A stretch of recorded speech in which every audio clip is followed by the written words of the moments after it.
Mungkin banyak yang bertanya dari mana asal marga atau mado orang Nias, dan sudah berapa lama marga atau mado itu melekat pada nama orang Nias.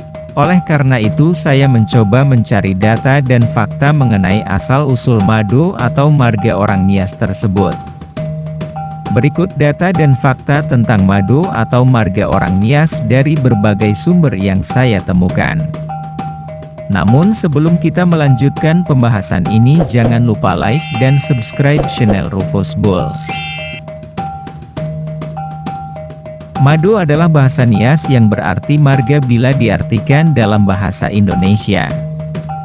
Mado atau marga Nias biasanya terletak di akhir nama orang Nias, karena masyarakat Nias menggunakan sistem patrilineal yang berarti mengikuti garis keturunan ayah. Jadi setiap anak laki-laki Nias yang kelak memiliki keturunan wajib menurunkan nama marga atau madonya di akhir nama anaknya. Hal ini sudah menjadi tradisi leluhur dari beratus-ratus tahun lalu. Jadi dari manakah sebenarnya asal-muasal semua marga yang di Nias dan apakah marga tertua di Nias? Semua pertanyaan tersebut memang masih menjadi misteri. Sama seperti asal-usul suku Nias. Tapi dalam sebuah buku yang ditulis oleh M. G. Thomson, menjabarkan bahwa semua marga yang ada di Nias berasal dari daerah Gomo, tepatnya di Boronadu.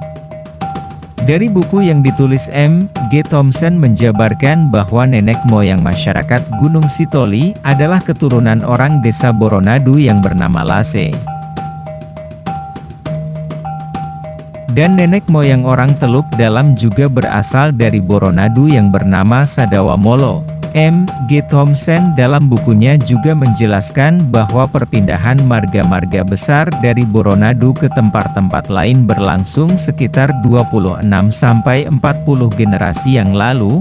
Satu generasi sama dengan 25 tahun. Berikut penjabarannya.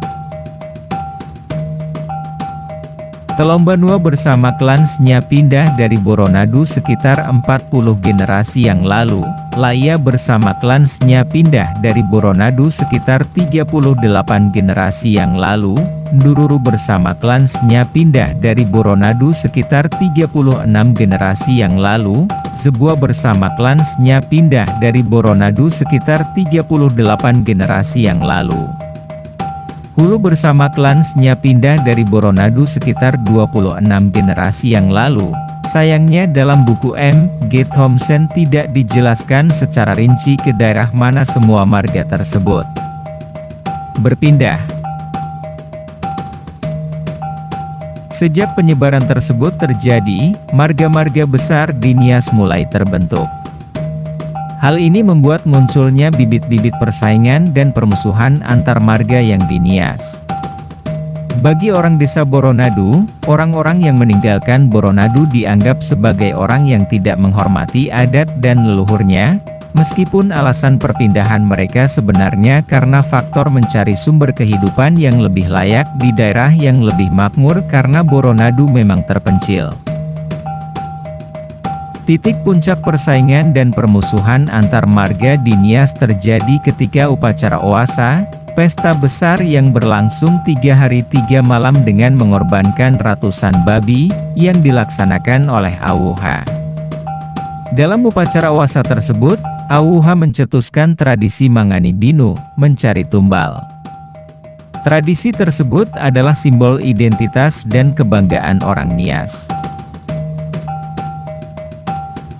Lantas dari manakah asal 120 lebih marga yang ada di Nias saat ini? Menurut hasil analisa tim Tanonet, selain marga-marga besar yang berasal dari Boronadu, asal-usul marga Nias lainnya muncul karena adanya tradisi berburu kepala pada masa itu. Untuk menghindari persaingan dan permusuhan, sebagian besar masyarakat Nias terdahulu merubah identitas marganya atau membuat marga baru. Oleh sebab itu banyak orang Nias dulu yang mengadopsi atau membeli marga baru di tempat yang akan mereka tempati. Hal itu dilakukan untuk menyembunyikan identitas mereka. Bisa jadi juga karena syarat dari pemimpin adat setempat untuk menepati sebuah banua atau desa. Karena setiap desa memiliki marga berbeda dan beragam dan sebagian si ulu, atau pemimpin desa tersebut tidak setuju untuk menambah marga di desanya. Demikianlah ulasan tentang asal-usul marga suku Nias dari hasil analisa berbagai sumber yang saya temukan. Apabila Anda ingin menambahkannya silahkan berikan komentar Anda. Terima kasih.